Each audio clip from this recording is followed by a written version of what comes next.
Hello प्यारे बच्चों, आज के इस नए क्लास में फिर से आपका स्वागत है। इससे पहले मैंने क्लास 10 के इकोनॉमिक्स चैप्टर 1 हमारी अर्थव्यवस्था का 2 वीडियो ऑलरेडी बना रखा है। आज ये उसका तीसरा वीडियो और अंतिम वीडियो है। इसके बाद हम दूसरे चैप्टर या दूसरे सब्जेक्ट का जो है क्लास करेंगे।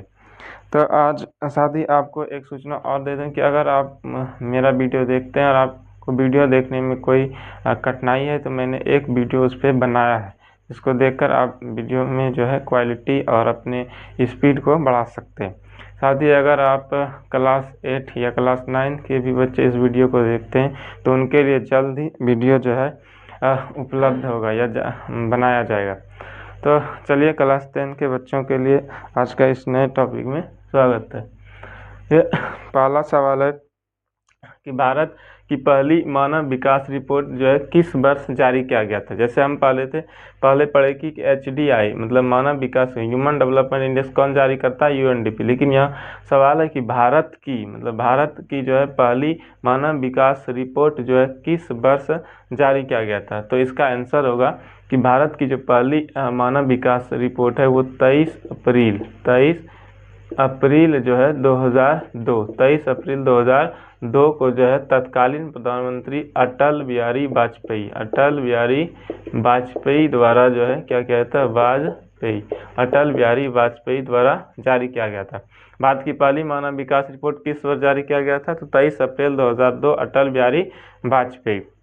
देखिए, अगर आप पूरे किताब से ही जितना ऑब्जेक्टिव रहता है, अगर उन सारे ऑब्जेक्टिव को आप पढ़ लेंगे तो आपको कोई दूसरा कोई भी गाइड है वो पढ़ना ज़रूरी नहीं है। अगर आप किताब से ही सारे क्वेश्चनों को देख लेते हैं तो किताब ही सबसे महत्वपूर्ण भूमिका होता है किसी एग्ज़ाम में।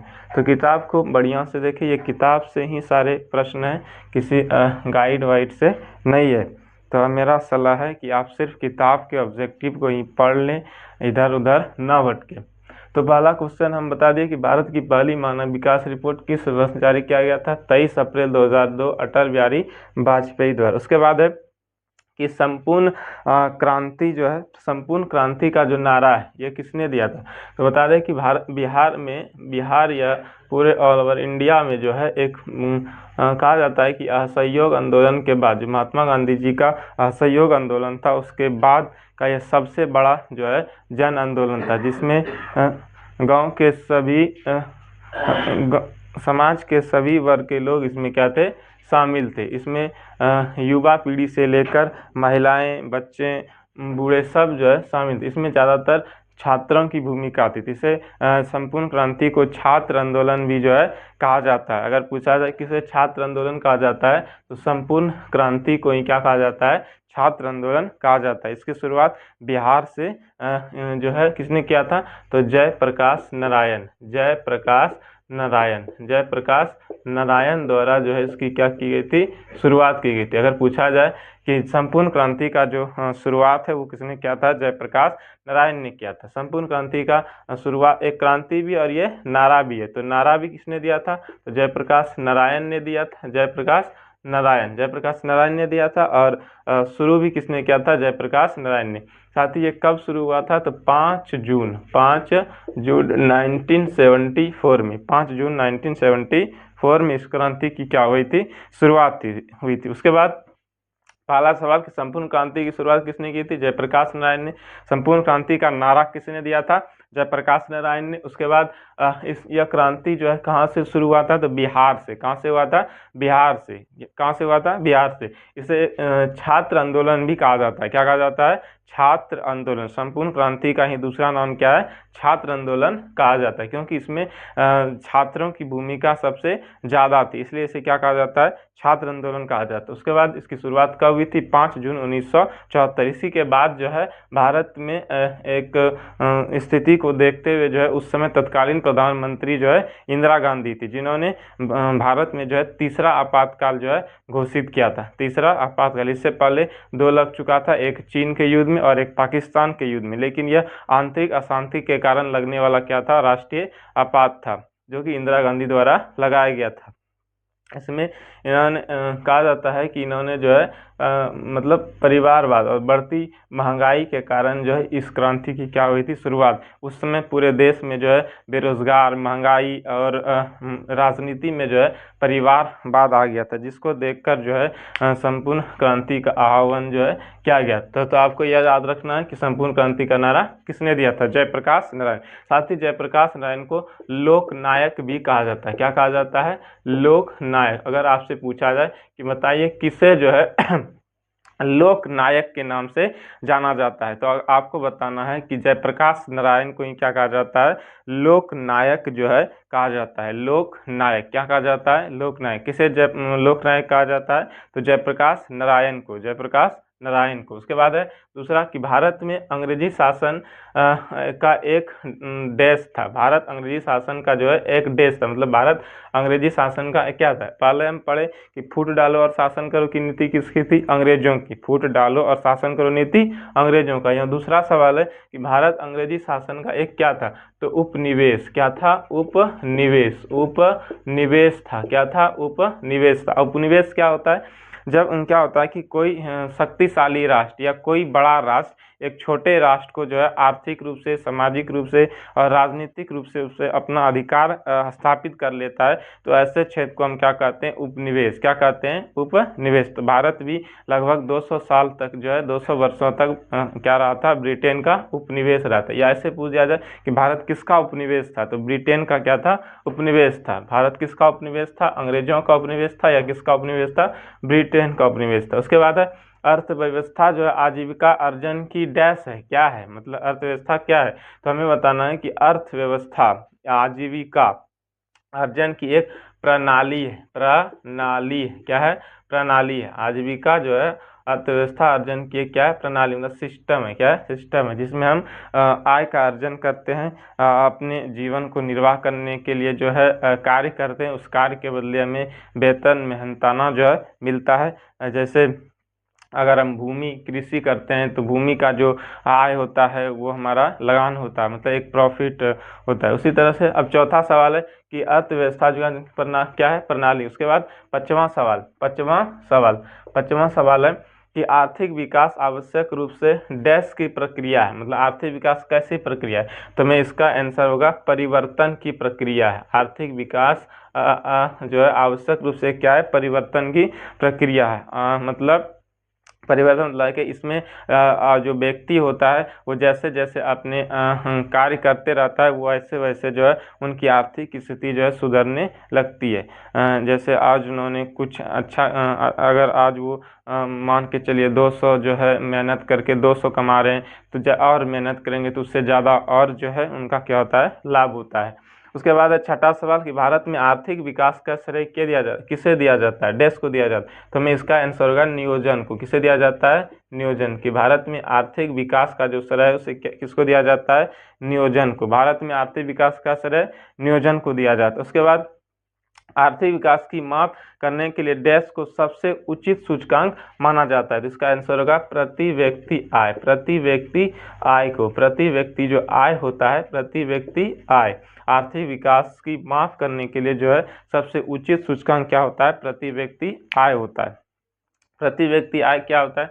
तो देश में जो राष्ट्रीय आय होता है, राष्ट्रीय आय में देश की कुल जनसंख्या से भाग देने पर जो भागफल आता है उसे क्या कहा जाता है? प्रति व्यक्ति आय। आपसे लॉन्ग क्वेश्चन में पूछ सकता है 2 नंबर में कि प्रति व्यक्ति आय से आप क्या समझते हैं? तो हम बोलेंगे प्रति व्यक्ति आय जो है राष्ट्रीय आय में भाग देने से जो भागफल प्राप्त होता है उसे क्या कहा जाता है? प्रति व्यक्ति आय कहता है।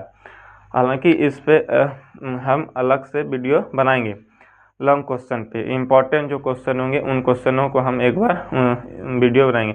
उसके बाद है 7वां सवाल है कि आर्थिक विकास की माप करने के लिए प्रति व्यक्ति आय सबसे उचित सूचकांक। 8वां सवाल है कि बिहार में डैश ही जीवन का आधार है। मतलब बिहार के लोग जो है उनकी जो आत्मनिर्भरता है वो किस पर है? प्राथमिक क्षेत्र पर है, औद्योगिक क्षेत्र पर है या तृतीयक क्षेत्र में? मतलब ज़्यादातर लोग जो है बिहार में किस क्षेत्र में जो है कार्यरत हैं?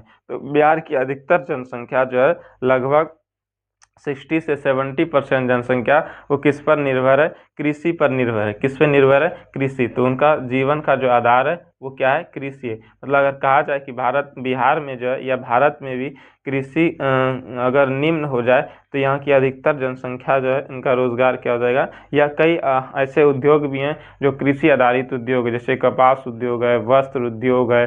भारत का सबसे पुराना अगर उद्योग है तो वो कपास और वस्त्र ही उद्योग है। भारत की सबसे ज़्यादा अगर कर्मचारी काम करते हैं या कार्य करते हैं तो वो किस में करते हैं, वस्त्र उद्योग या वस्त्र सेक्टर में जो है काम करता है। उसके बाद है 9वां सवाल कि बिहार के विकास में डैश एक बहुत बड़ा बाधक है। तो बाढ़ क्या है, देखा होगा कि इस बार भी जो है इसमें कोसी नदी को बिहार का क्या कहा जाता है, शोक कहा जाता है। वो हर साल जो है एक भयंकर क्या लाती है, बाढ़ लाती है। तो ये 9 सवाल थे। पहला सवाल कि भारत की पहली मानव विकास रिपोर्ट किस वर्ष जारी किया गया था। 23 अप्रैल 2002। अटल बिहारी वाजपेयी। संपूर्ण क्रांति का नारा किसने दिया था, जयप्रकाश नारायण। इन्हें लोकनायक भी कहा जाता है। 5 जून 1974। संपूर्ण क्रांति को छात्र आंदोलन भी कहा जाता है। उसके बाद भारत जो है अंग्रेजी शासन का एक डैश था, उपनिवेश था। उसके बाद अर्थव्यवस्था आजीविका अर्जन की डैश है, तो अर्थव्यवस्था आजीविका अर्जन की एक प्रणाली है। उसके बाद आर्थिक विकास आवश्यक रूप से डैश की प्रक्रिया है, तो परिवर्तन की प्रक्रिया है। भारत में आर्थिक विकास का श्रेय किसे दिया जाता है, नियोजन को दिया जाता है। आर्थिक विकास की माप करने के लिए डैश को सबसे उचित सूचकांक तो प्रति व्यक्ति आय को माना जाता है। बिहार में कृषि ही जीवन का क्या है, आधार है। बिहार के विकास में बाढ़ एक बहुत बड़ा क्या है, बाधक। बिहार के विकास में बाढ़ एक बहुत बड़ा क्या है, बाधक है। उसके बाद 2 सवाल और है।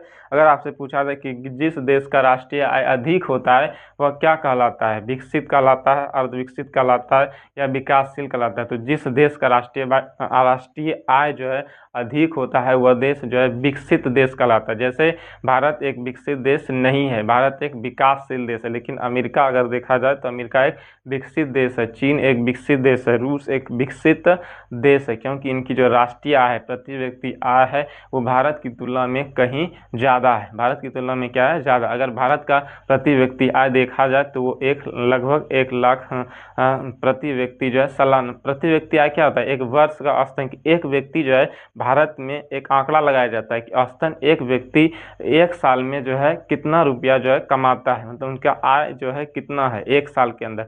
भारत में यह बहुत ही क्या है, कम है। इसलिए भारत को किस में रखा गया है, विकासशील देश। भारत कैसा देश है, विकासशील देश है। अमेरिका किस में आता है, एक विकसित देश की श्रेणी में आता है। उसके बाद अगर पूछा जाए कि बिहार प्रश्न है बिहार के बारे में कि बिहार आर्थिक दृष्टि से एक क्या है, पिछड़ा राज्य है। कैसा राज्य है, पिछड़ा राज्य। बिहार आर्थिक दृष्टि से कैसा राज्य है, पिछड़ा राज्य, क्योंकि यहाँ की इकोनॉमी बहुत ही क्या है, निम्न है। यहाँ अगर आप देखा जाए तो यहाँ ज़्यादातर कृषि है। उसके बाद कोई उद्योग जो है यहाँ पे नहीं है। पहले पुराने समय में ये अपने इतिहास के लिए जाना जाता है, लेकिन अभी वर्तमान समय में इकोनॉमिक रूप से अति क्या है, पिछड़ा राज्य है। तो बिहार एक आर्थिक दृष्टि से कैसा राज्य है, पिछड़ा राज्य।